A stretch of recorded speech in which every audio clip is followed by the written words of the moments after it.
Got it? Yeah. Can you guys see that okay? Yeah, fine. Yeah. Well, this is a, so, it kind of occurred to me. I know Orman calls the kind of this set of cards, or refers to them as what? Court, right? Court cards. Yeah, the court cards. Yeah. And hi, Sachin. Welcome. Hello, hello. Hello, hello. Who else do we have on? Lynn. Hi, Lynn. Hi. Excellent timing. Good. I haven't actually started yet. This was literally the intro to it. But yeah, I think that's true. But I also get the sense with at least the first 5 cards, that they are very much attendant. Do you know what I mean by the word attendant? In other words, they're attendant forces. If you think about what have we gone through here so far? I'm going to hold these up in sequence here to the camera. Can you guys see this if I do this number? Right. Yeah. Yeah. All right. So that was the first one, right, that we covered. The juggler. And the attendant force that sort of goes with that is very mercurial, very mentally alert. Yeah, vibrancy, initiation, not initiation, but initiatory, if that's a word. If it's not, it is now. And the jester, the court jester, actually served a very high function originally, didn't he? In the courts, where he used humor and he used skill in order to teach. Right? He was the only one that couldn't be beheaded for just whatever reason, and he could tell the king or queen anything. That obviously takes a lot of skill when you have that. Okay, and so then the second card that we went through, right? The priestess. And this is also an attendant force. This is also a function. And the reason why I'm pointing this out right now is because, a lot of these cards have a sort of a male or female bent to them, but I don't want to leave the impression that, this particular card is for the men only and this particular card is for the ladies only. These are influences that we can tune into depending on need, depending on the internal assembly and how we're structured inside. Then the third card, we really kind of got into this one last night, didn't we? With the idea of it being at the lower end of the bar a planetary card, but at the higher end of the bar, it's more of a creational thing. Mike, did you get a chance to? Who was it that had that question? No, it was Sachin. Sachin had the question. Well, I haven't talked to Orman yet, so. And then this one. What do you make of this card? I guess it's on the screen, so you don't really need to look at my version of it. This is called the Emperor. So it's almost like we almost have a full court at this point in time. We don't have the Hierophant, but then we start getting into sort of things like the results of these connections, these activities. What stands out to you about this card? Well, immediately I saw the as above, so below. The what below? As above, so below. The Star of David. Yeah, definitely. What do you make of that in the context of this card? Probably, something divine. Divinity. Yeah. Kind of a well, let's see. Transcendent versus transcendental. Would that be the right term? Yeah, I think you got it. Okay, good. But yeah, and who can miss those eyes? Yes. Yeah. Where do those come from? It's a definite Egyptian flair in there, isn't there? Like Egyptian. The all-seeing eye, or maybe the evil eye. Yeah. Ah, right. Yeah. Tell us about the evil eye. This is from your culture. Oh, it's also Greek. I mean, what do you want me to tell about evil eye? Just the history of the evil eye. Well, there's not really a history to it. It's just, anything can bring you bad luck. If I see you with, for example, you polished your nails that day and I say, oh my God, your nails look beautiful. And that day you break your nail. Like, it can be anything. It doesn't have to be evil. It can be something good. You actually compliment someone, but then it turns out to be evil eye too, So no history to it, really. And then what's the use of the symbols, that you hang on the wall to ward that off? Because it's the same thing, isn't it? I don't know. I never connected this card to it, honestly. But well, all right, let's look into it. Yeah, we have our homework. We've decided, and my camera has decided not to follow me around, so I know in some cultures, evil eye is supposed to be like a sign of protection and everything like that. Yes. Yeah. it's a protection. Yeah. Protection symbol. Where do these eyes look? Where are they looking in this one? Like straight at me or Straight through me. Yeah. Yeah. There is, so in Egyptian art, one of the kind of main features of the statues, the statues of the pharaohs and whatnot, is this sort of gaze where it's almost like they're looking at the stars. They're, if you look directly at them, they're not looking at you. They're sort of looking through you and over you and beyond you, right? And this, I think that is not necessarily the case with this one. This one is very penetrating. Yeah, it's like looking directly into the soul of the person. Yeah, Mike. Yeah. What do you get? What's your reference? What's your stock on the eyes? Well, again, similar to last night with the gold of the permanence, is that it's a fixed gaze, and if you mirror it with the infinity at the bottom, it's an infinite gaze. It's not momentary. Right. It's a gaze that will continue to gaze at you when you stop looking at it. How does that tie into the qualities of an emperor, do you suppose? Well, it's the overseer, isn't it? It's the person, the ultimate maintenance of the kingdom, as it were. Right. Yeah, all seeing. Yeah. That also ties into that all seeing eye, doesn't it? Yeah. Yeah. Okay. What else jumps out? Someone else take a go there. I have a weird sensation when I look at his eyes. To me, it looks like the head is upside down. Yeah. Like actually, like it's I don't know how to explain this, but the line that goes across, like the oval line that's supposed to be like the part of his face, to me, that looks like it's actually the top of the head. I actually, you see what I'm saying? It's like upside down, half of the face, and it's looking upside down. That's what it. That's what it looks. I actually get that sensation too. I've noticed that as well. It does kind of almost look like it's descending, doesn't it? Yeah, and the more I look at it, I'm trying to like reverse that image. I'm trying to like mentally reverse it, and I can't. But the eyes, if you actually look at in his eyeballs, then those are straight. Those are like perfectly, yeah. See, like now the eyes are upside down. this is like so. This is such a weird card. And then I'm seeing also that infinity symbol, which is like quite like it's like a permanent power. Like it's the sense of a permanent, like what somebody is watching you permanently, like observing you permanently. Yes.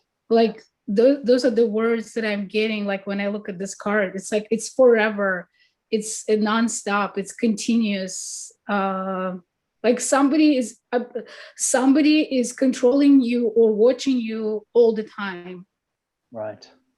This is like the best I can describe. It's kind of weird. Yeah. dig a little deeper on the word controlling. Do you feel like that's accurate, or is there Not a necessarily, better word? not necessarily controlling in a bad way, but more like not controlling you, like not Like- in a bad sense. Like the master of ceremonies, almost. Ah, right. Would you say directional, maybe Direction offering direction or guiding, maybe not controlling so much. or ushering? No, not the guide. No, for me, that's not guiding. For me, this is more like supervising, or But I don't I think know. one of the, The right word will come to me. Not right now. Like I cannot catch the word. Mhm. No problem.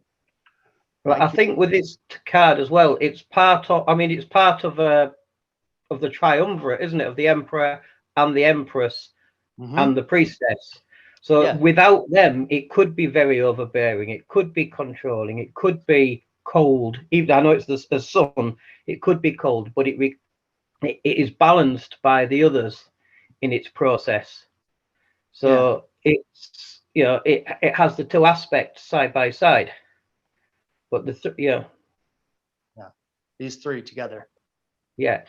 But Also, powered there by- is no emotion to the card because you cannot see his lips. Like there is no lips, I guess. So it's only the eyes, and from the it's almost like that mask. You know, when this lockdown started and everybody started wearing these masks, and you cannot see the person's expression, and his eyes are still.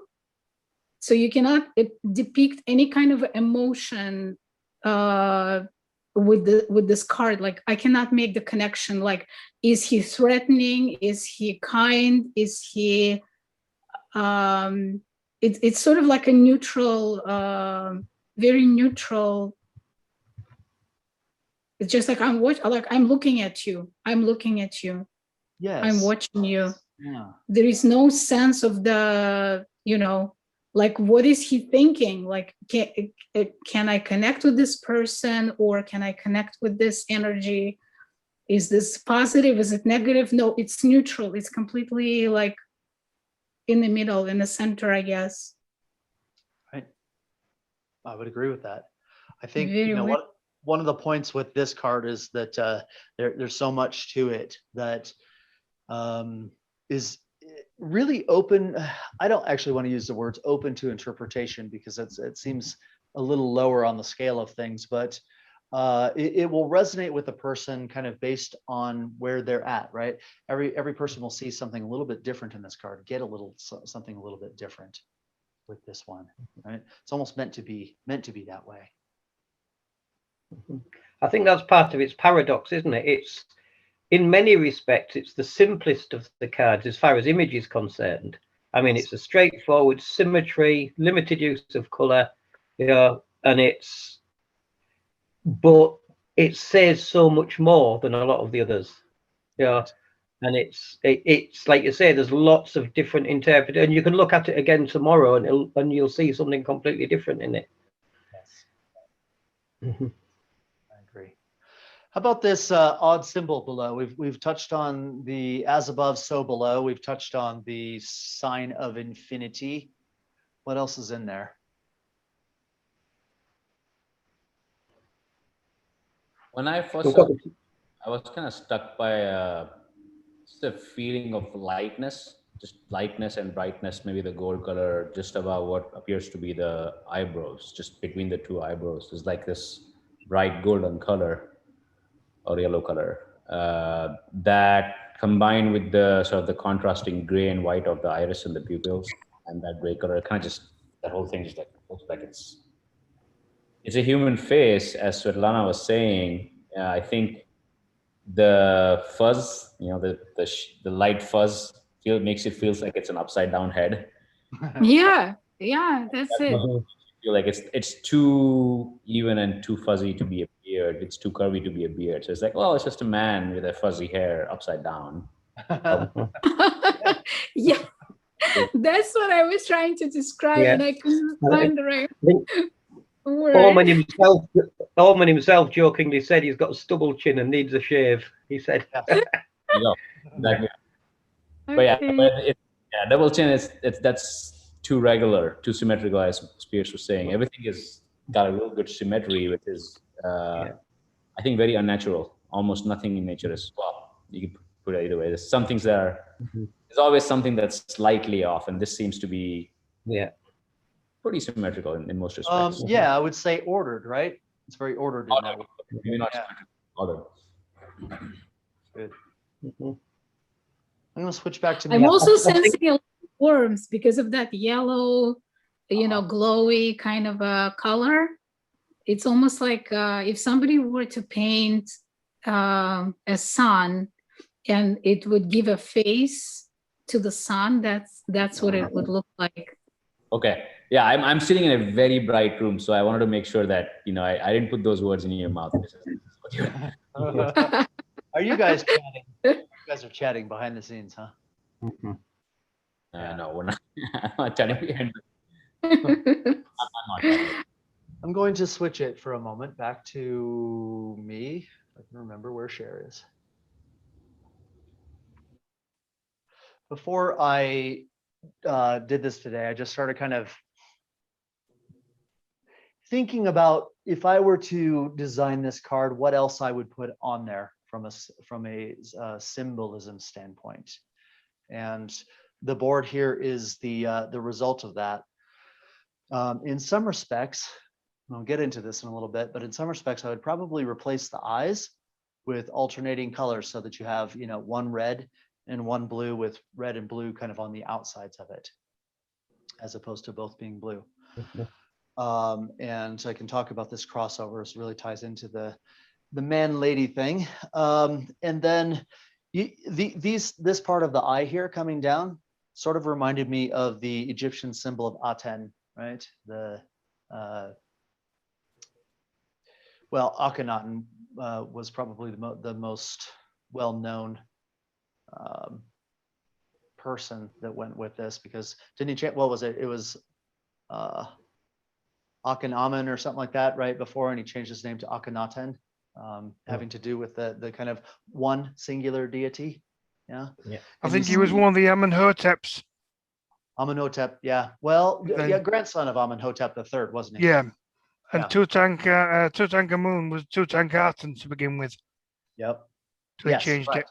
Yeah, exactly. But you see, this Aten is always kind of depicted with these, it's not rays, it's like these hands coming down, holding an Ankh. And of course, the Ankh is the symbol of life, right? That circle with the cross, sort of like the symbol of Venus, which actually, incidentally, is also associated with life.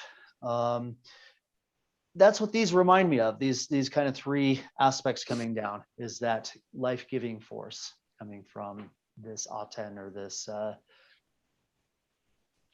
not going to say it's the sun, because I think it's whatever's behind the sun, if that makes sense.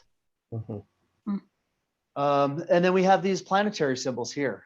The ancient symbol for the planet was, of course, a circle with a cross in it, having to do with the fourfold nature, the four seasons, as well as the kind of the four frequencies or four natures of hot, cold, wet, and dry, or air, earth, water, and fire, those types of things.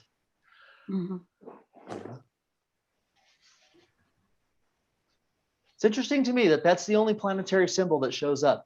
Yeah, most of the other cards thus far have had other planetary symbols in them. They've had Saturn. They've had, the first one has several of them, has Venus and Mars and Saturn and all that. But this one only has the planetary symbol in it, and really dealing with the astral realms, right? So it wouldn't actually be just Earth in this context. It would be Earth and all of her brothers and sisters in that planetary realm.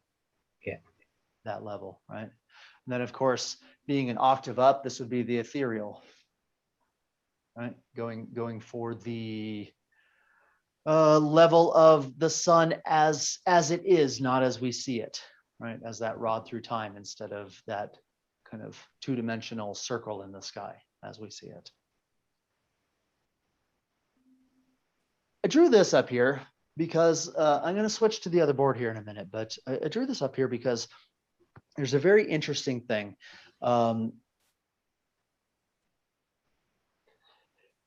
I've known this for a long time, and many of the old timers, I'll call you, Zaire, and especially Zaire.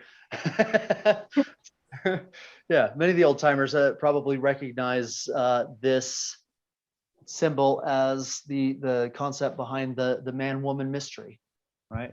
We say that kind of in a cultural sense, opposites attract, right? You have these two opposite genders coming together, and the man is depicted as being hot on the outside and cool on the inside, and the lady is depicted as being cool on the outside and hot on the inside. And what happens when a man and lady get together is this kind of mixing that happens in the middle, but it doesn't happen fully.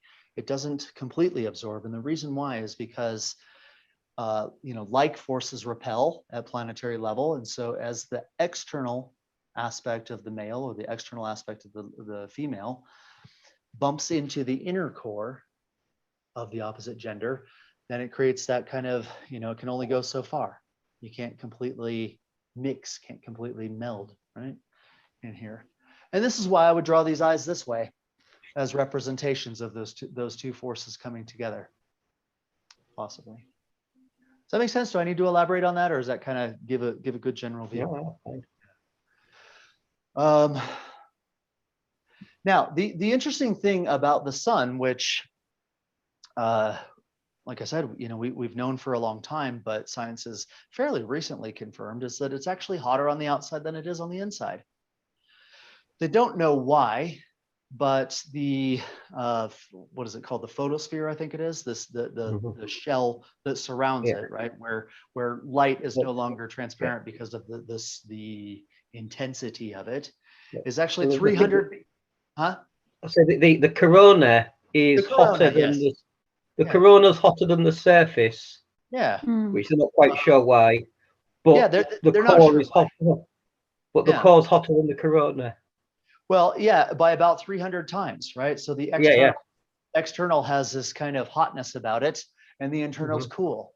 And the planet, they've actually worked out these days that the core of our planet is actually hotter than the sun, and yet it's cool on the outside, right? So it's this symbiosis, this symbiotic relationship between the two.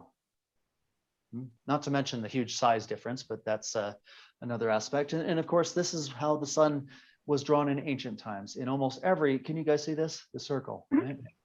Zoom in, am I zoomed? Yeah, the circle with the dot in the middle, giving that kind of external versus internal sort of thing. There is, never mind. I'm actually not going to go into there. We could spend probably the entire time talking about, the sun and solar, what was called solar mechanics at one point in time. But I just want to kind of give you a sense of this polarization that's happening in here. And I think the polarization actually occurs a little bit too in the yellow and the blue of this card. Yellow having to do with emotion, right? Gold having to do with something holding. So there's this kind of yellow gold aspect to it. And then blue having to do with the instinct when it comes to the human complex, but on a cosmic or on a level of consciousness, having to do with the awakened state, whereas yellow has to do with the conscious state, right? And the white, this corona of white around it is the animated. And these are terms that we will go into quite a bit more coming up, sort of, planting the seeds, right, for future type of work. I also wanted to include this one in here too. This symbol. Who recognizes this symbol here? Is that the my words division and multiplication symbol, like on top of each other, basically? It might be. Yeah, I'd have to look into that. And then it's also the infinity on a stick. Infinity on a stick, like jalapeno on a stick.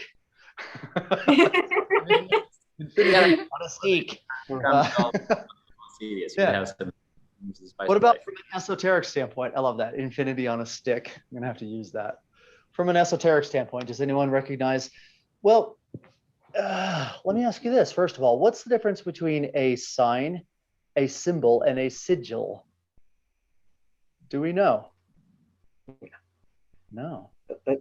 A sign is something that's a static thing. Yeah. Okay. It points at something, but it doesn't do anything within itself. Yes. Right. A symbol has active parts. It's either wholly active or it's got parts of it which are active, which require you to do stuff. You're absolutely right. And the third vector of that being a sigil is that's an identifier of an essence or an entity. Yes. Directly. It's the marker of something real, as it were. It is intentionally powered. That's what a sigil is. Yeah. Here's one that we all know. Mm-hmm. Right? That's a sigil. That is something that has a bank of force backing it in the astral light, right? So what's this then? Sign, symbol, or sigil?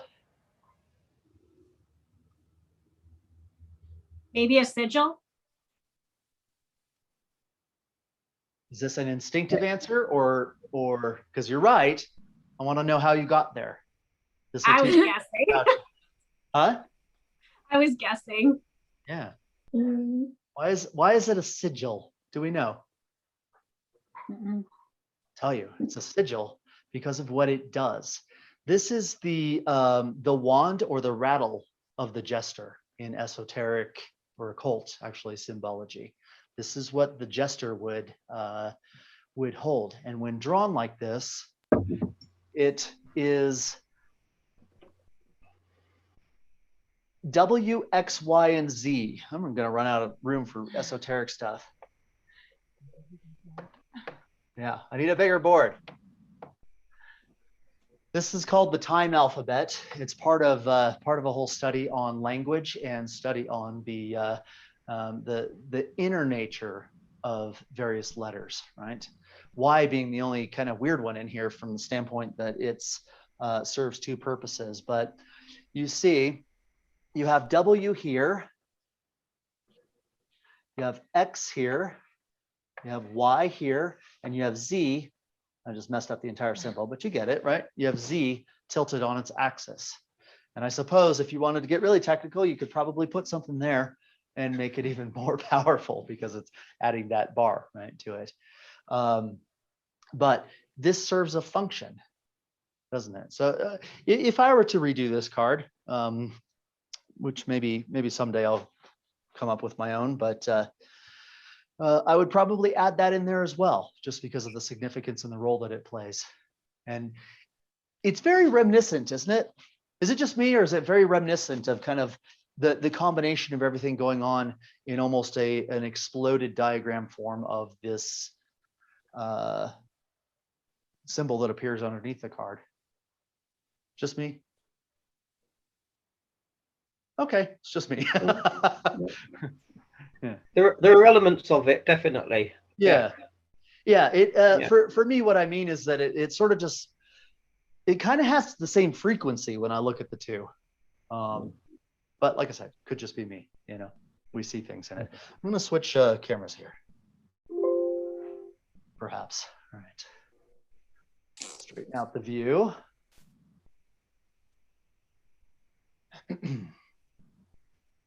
On the top of this are some terms that Orman has sort of highlighted with respect to this card.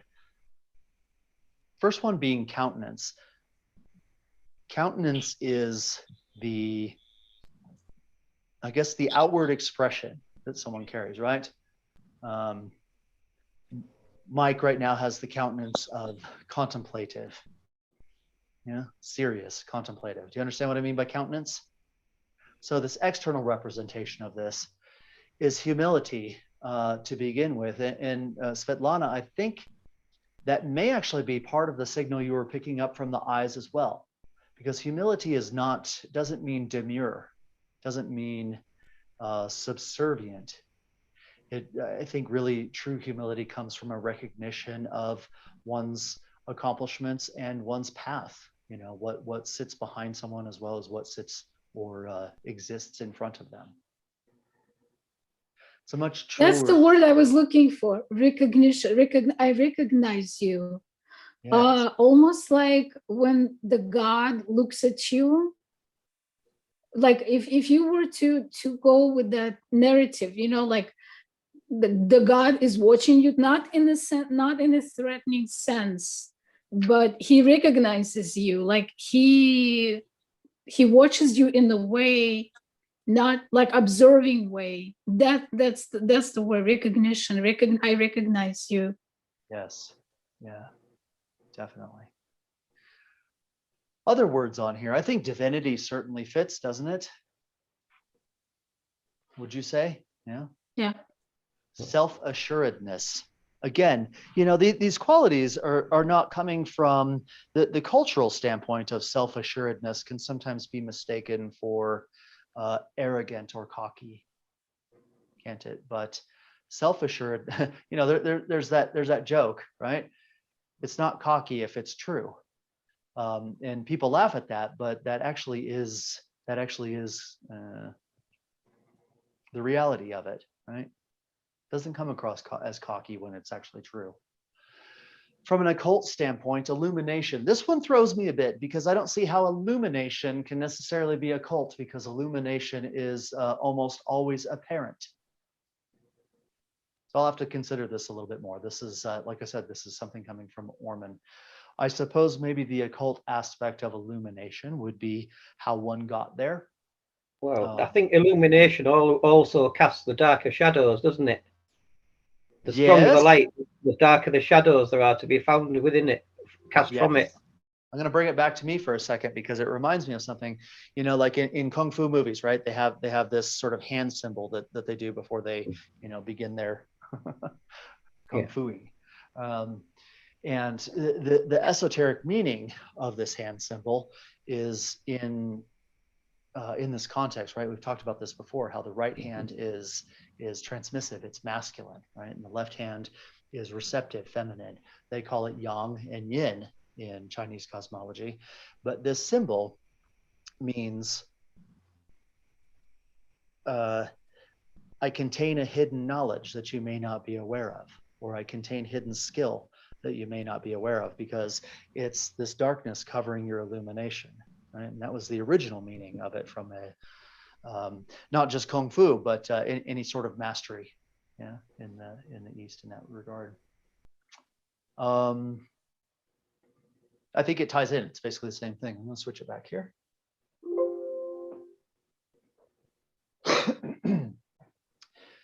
Eminence, that's certainly applies. I would say moving on to foundation, the higher learning would be the backdrop of the illumination and the divinity and even the eminence, actually. So here, this is the spot that I'm talking about here, at higher learning. And then parental is another word that he used in there. How does parental differ from fatherly? What would you say? Parental is at a minimum doesn't have a gender, plus Right. it has a more of a I think it has more of a nurturing and protecting kind of sense to it. Fatherly seems like, first off, very male focused, but also very focused on the more of the control and command type of sense, as opposed to more of the nurturing and kind of caring sense. Yes, exactly. That's exactly right. Fatherly or even paternal would be more of a role, whereas parental is more of an embodiment, I would say. Yeah. Now, yesterday, we kind of talked about the concept of scale, right? We took this idea of the ray of creation and we said, you know, from a scale standpoint. You can start with the atom and you can work all the way up to the organism. You can start with the organism and you can work all the way up to, you know, the planet. Start with the planet and you can work all the way up to the universe itself. Do you remember? It's all the same thing, just various scales. And it caused me to start thinking a little bit, because the frequency in this card is a masculine frequency, but not in the sense of the way that we look at masculine and feminine in the culture. And I wrote down several, I guess, a graduation from a, and what would the word be? It's a graduated list from function to presence. Male and female, that's very functional, isn't it? It's very just kind of like almost scientific, almost cut and dry, right? It's a male or it's a female. Then you have man and woman. Now we're getting into the human aspect of things, but still it's very quite functional, isn't it? A man and a woman. Now, someone's telling me to adjust the camera. There we go. Better? Okay, great. So male, female, very kind of cut and dry. Man and woman, still fairly cut and dry, but getting a bit more specific to the human endeavor. Then you have gentleman and lady.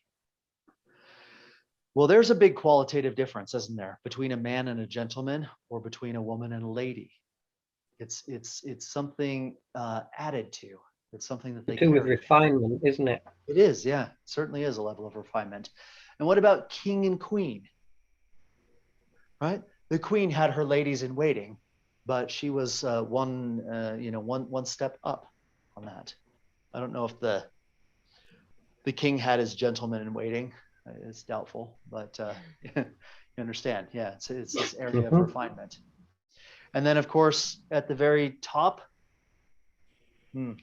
there's something more. I'm still working it out. I'm not sure what it is yet. There's got to be at least one more.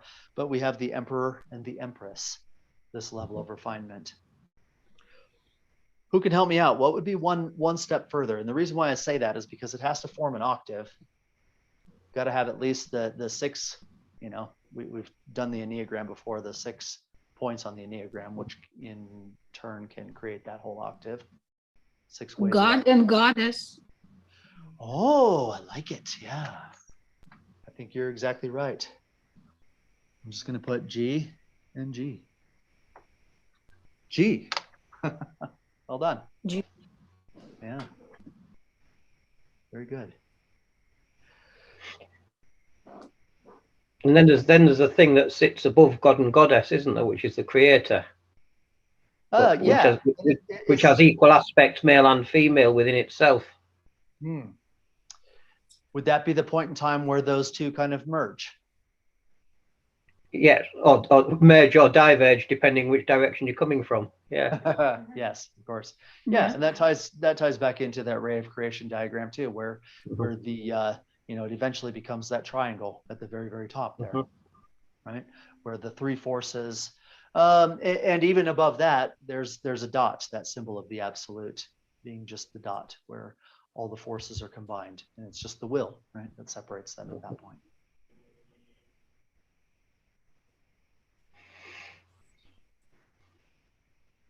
What do you think? This is what I've come up with today. I wanted to give a sense, though, just of the, because there is a sun card, and we'll get to that eventually. This is not, even though this is heavily, this one would think. In fact, my brain made the mistake yesterday. I said, tomorrow we'll be discussing the sun card. That's not true. Right? As Mike pointed out, he says, sun or emperor, right? You remember? Yeah, it's easy to look at this card and go, oh, right, the sun, because it's the dominant feature in there. But within a different octave, it would be. Exactly. Yes, that's exactly where I was going with it, right? It's not the male female, it's not even the king queen, it's the emperor And Mhm. yesterday, of course, we had the Empress. And that's sort of where I was going with that too. And I think that Empress is actually higher anyway, where that comes from, isn't it? It's got to be. We live in a female ray anyway, female ray of creation. Ours is. There's other ones, but ours is female. See, I mean, one of the other points about the Emperor card is that the structure that you see as the crown underneath, but the structure that's underneath is that it's underneath. I mean, Ormond could have easily designed it with the crown on top of the head. Yeah. It would have been an easy to turn it upside down and have it on the top, but it's specifically overseeing it. It's above all of those things. So what I would say is that structure is just that. It's not necessarily a crown. If there's any crown in this, it would actually be the sun above it, which points to a particular level of development, right? That are you guys on me? Yeah. This, this lower part is the structure that one brings into themselves to enable that sun level of development. Yes, It's a crown. It's a crown, but not a crown of the head. Yeah. It works out of the head. It works to the side of the head and in front of the head. Yes. Mhm. It doesn't actually work as a crown on the head. Another way. I'm sorry, my camera is misbehaving itself. It keeps. It's flashing a disco going on here. Hi. That's because I keep tricking it. Okay to erase this for a minute. I just want to draw something else in here. And I think I need about 4 more chalkboards, really. Leave the eyebrows. Another way. Right. Seen these in Egyptian art, don't you? This the set, right? Representation of Upper and Lower Egypt.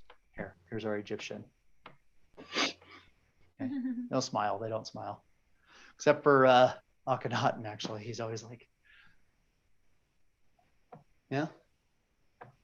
in this. And it's an interesting thing.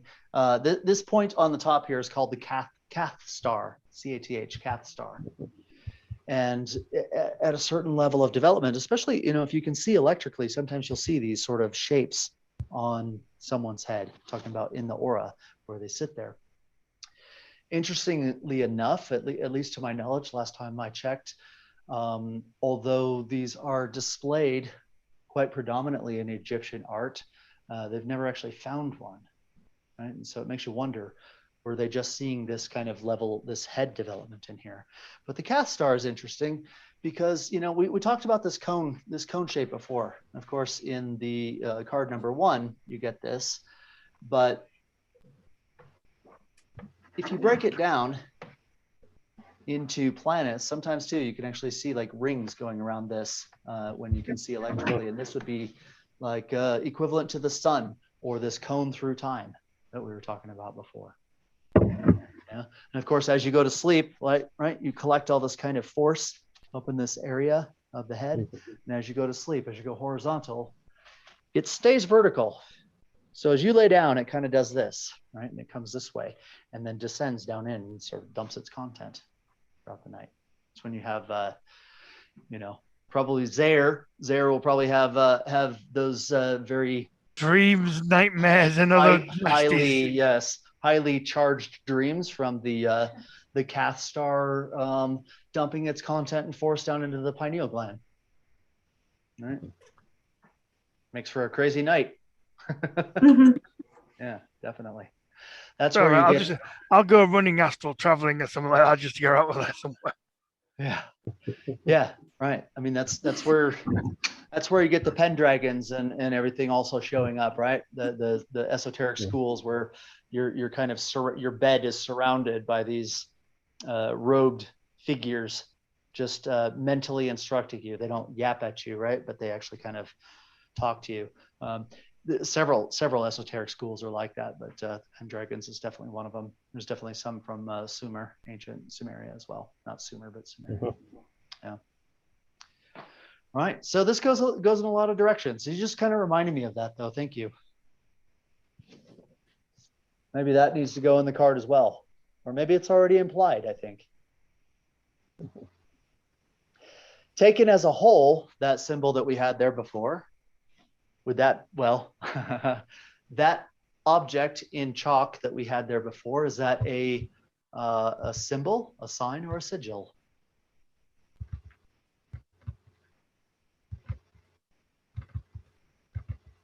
What do you suppose, Mike? Which one? Which symbol? The one at the bottom of the card. Oh, well, that's quite interesting. Yeah, because it transcends the whole through, doesn't it? It right the way through, and depending on how you approach it, it's intended as a sigil. Clear, yeah, because it's empowered. It's got its own power. Yeah. But I think that depending on how you approach it on the card, yeah, for instance, using it in a reading, yeah, it may turn up as a sign or a symbol, but it's intended as a sigil, I think. Yeah, would you say that it probably depends on the person sitting for the reading? Well, it ought to. It ought to. I mean, it certainly shouldn't. Not the reader, but yes, it certainly shouldn't. It certainly shouldn't be something that the person doing the reading puts upon it. Yeah, it should be something that, which happens far too often. I think it's very much a sign in the fact that it's multiple parts. Yeah. No, it's not all one thing. It's a multiple of many things. So it's a machine.